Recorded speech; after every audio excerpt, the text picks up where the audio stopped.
Bienvenue dans cette vidéo conçue spécialement pour les entrepreneurs et les dirigeants d'entreprises qui traversent des périodes difficiles et qui cherchent à renforcer leur résilience face aux défis. Si vous vous trouvez dans une situation où chaque jour semble être un combat pour garder la tête hors de l'eau, alors cette vidéo est faite pour vous. En la regardant, vous allez apprendre des stratégies éprouvées pour rebondir après un échec, maintenir votre motivation en période de crise et transformer les obstacles en opportunités de croissance. Je suis Calliste de Cap Zenith. Fort de mon expérience dans l'accompagnement des entreprises en difficulté et de mes connaissances en gestion de crise, je suis ici pour partager avec vous des techniques concrètes et applicables dès aujourd'hui. Ne manquez pas ce contenu car il peut littéralement faire la différence entre la survie et l'échec de votre entreprise. Sans plus attendre,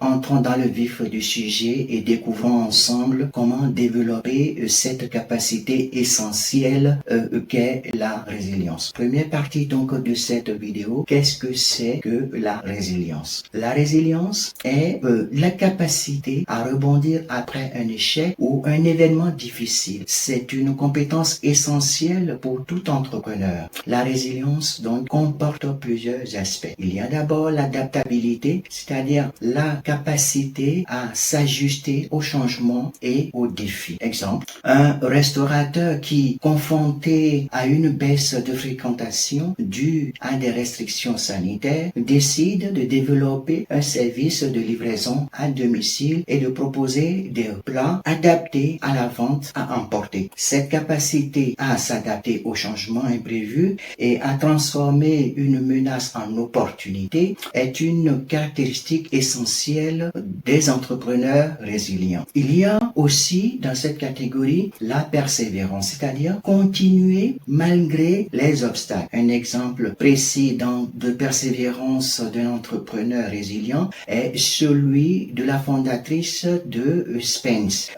Lorsqu'elle a introduit donc son concept innovant de Shapeway, elle a fait face à de nombreux refus de la part des investisseurs et des détaillants potentiels. Malgré ces revers, elle est restée résiliente et a continué à croire fermement à son produit. Sa persévérance a finalement porté ses fruits et Spence est devenue une entreprise multimillionnaire. Alors, la capacité de l'entreprise à surmonter ou de l'entrepreneur à surmonter le rejet et à maintenir une attitude persistante a été déterminante dans son succès. Il y a aussi dans ce registre l'optimisme qui est capital, c'est-à-dire croire à un avenir meilleur. Un exemple précis d'optimisme chez un entrepreneur résilient pourrait être illustré par la manière dont il perçoit un échec entrepreneurial. Plutôt que de se laisser abattre, cet entrepreneur voit l'échec comme une étape nécessaire envers donc le succès futur. Il considère les difficultés rencontrées comme des opportunités d'apprentissage et de développement personnel. En restant concentré sur les opportunités futures, il utilise son optimisme pour motiver son équipe et lui-même à persévérer malgré les obstacles. Cet état d'esprit optimiste est souvent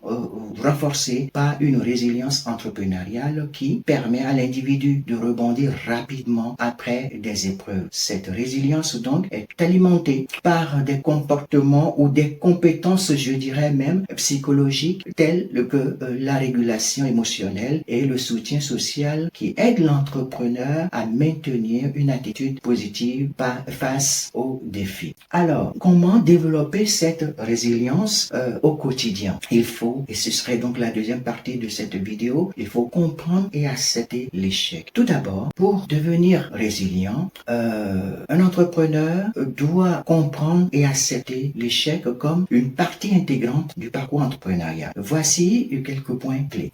L'échec est inévitable, ça, il faut l'admettre. C'est-à-dire que chaque entrepreneur rencontre des échecs. L'important est d'en tirer des leçons. leçons. Il faut aussi analyser ses erreurs, c'est-à-dire prendre du recul, prendre le temps pour comprendre ce qui n'a pas fonctionné. C'est très important. Il faut aussi apprendre à dédramatiser l'échec. Il faut tout simplement voir l'échec comme une opportunité d'apprentissage et non comme une fin en soi. Je vous livre un témoignage inspirant d'un entrepreneur résilient. C'est le cas de Charlotte, fondatrice d'une boutique de vente de produits biologiques ou écologiques, je dirais, et durables. D'accord? Alors, son parcours entrepreneurial a été parsemé d'embûches, mais elle a appris à voir l'échec comme une étape inévitable vers le succès. Au début donc de son aventure entrepreneuriale, elle a lancé une gamme de produits qui n'a pas rencontré le succès escompté. Les ventes étaient faibles et elle a dû faire face à des critiques sévères. Plutôt que de se laisser abattre, elle a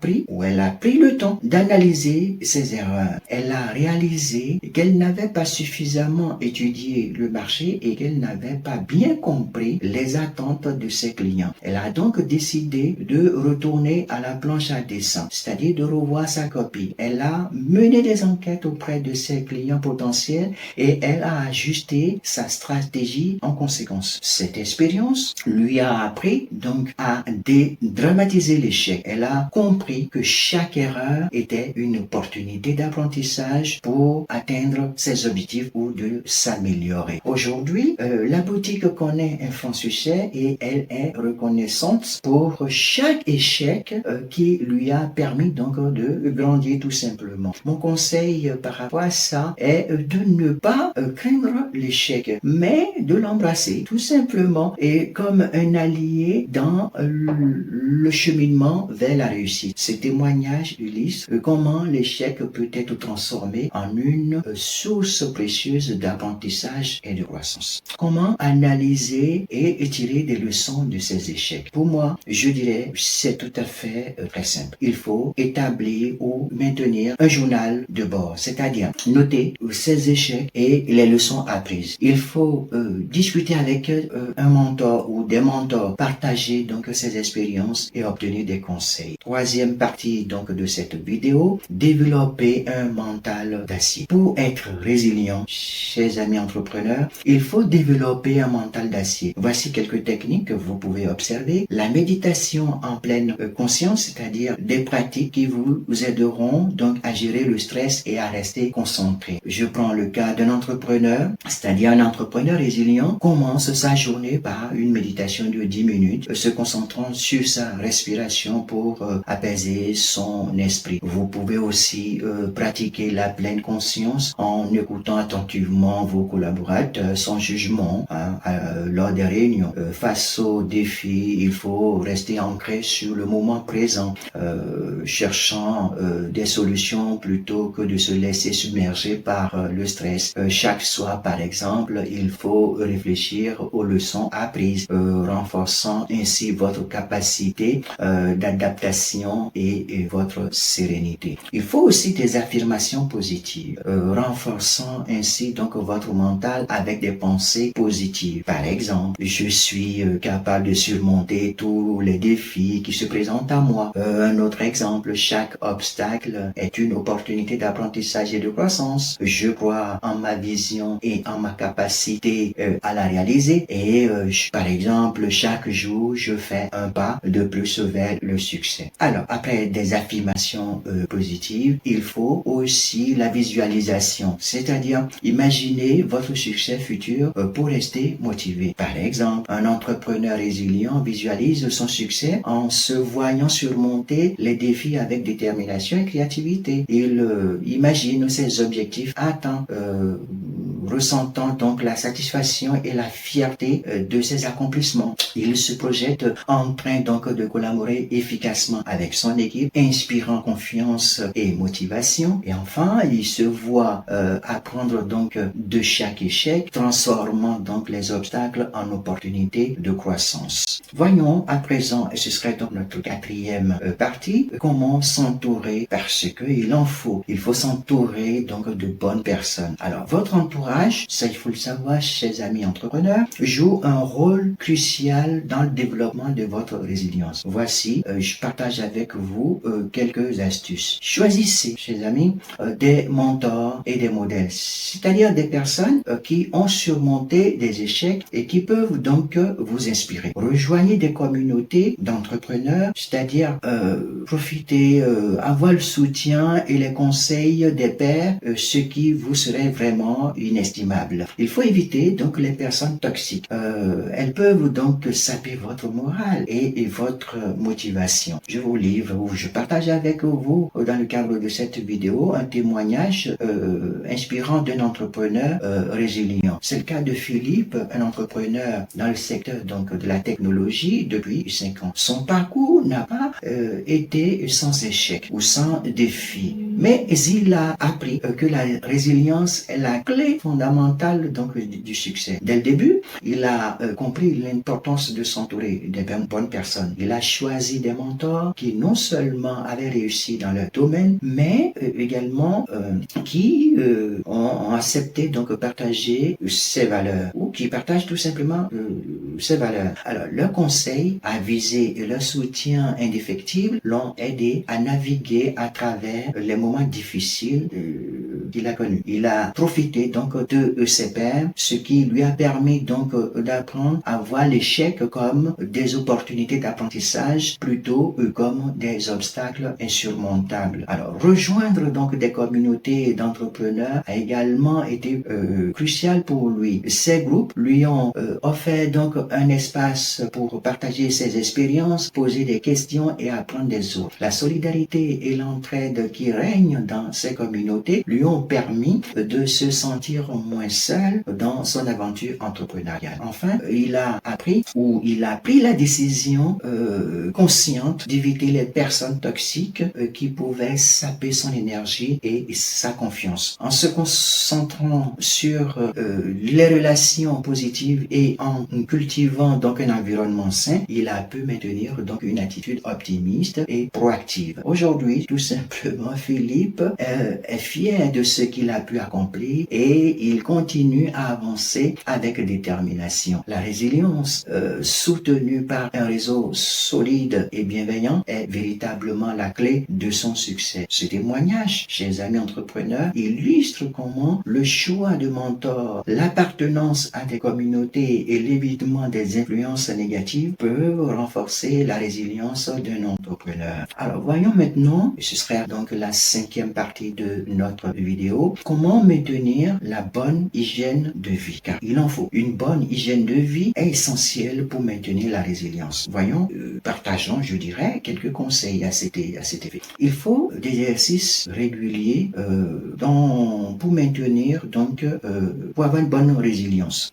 C'est-à-dire l'activité physique aide à réduire le stress et à augmenter l'énergie. Ça c'est incontournable. Il faut aussi une alimentation équilibrée, c'est-à-dire une bonne nutrition est cruciale pour un esprit clair et une bonne santé. Il faudra aussi bien dormir, chers amis entrepreneurs, un sommeil suffisant, c'est-à-dire le repos adéquat qu'il faut, car cela est nécessaire et essentiel pour une récupération optimale. Voyons maintenant quelques techniques avancées qui vous permettront donc de maintenir, d'avoir une bonne résilience ou de renforcer votre résilience. Il faut la gestion du temps, c'est-à-dire apprendre à gérer son temps efficacement pour éviter le burn-out. C'est-à-dire à travers quelques ressources, quelques conseils, quelques outils, tout simplement apprendre à gérer son temps. Il faut construire un système d'organisation solide, c'est-à-dire mettre en place un système d'organisation efficace pour gérer la charge du travail et éviter le surménage. Cela inclut l'utilisation d'outils de gestion et de projets et de planification stratégique des tâches. Il faudra aussi des techniques de gestion du stress. Il faudra la délégation des tâches et l'équilibre travail-vie personnelle, c'est-à-dire encourager un équilibre sain entre la vie professionnelle et personnelle. Cela peut inclure des horaires de travail flexibles et et la promotion donc de pauses régulières pour se détendre. Il faudra bien entendu aussi le développement professionnel continu, c'est-à-dire offrir des opportunités de développement professionnel et de formation continue pour renforcer l'engagement et le sentiment de valeur des employés, contribuant ainsi donc à prévenir le burn-out. Ces stratégies, lorsqu'elles sont mises en œuvre de manière cohérente, peuvent aider à créer un environnement de travail sain et à maintenir la résilience des entrepreneurs face aux défis quotidiens. Il faudra aussi le développement des compétences, c'est-à-dire continuer à apprendre et à vous former pour rester adaptable. Alors, je vous propose quelques listes. Il faudra donc pour cela se former, c'est-à-dire apprendre via, c'est-à-dire utiliser quelques outils pertinents efficacement pour développer ces compétences, ce qui peut vous aider à avoir une bonne résilience, à continuer à apprendre et à se former également. Alors, dans la liste de ces ressources, je vous proposerai donc du coaching.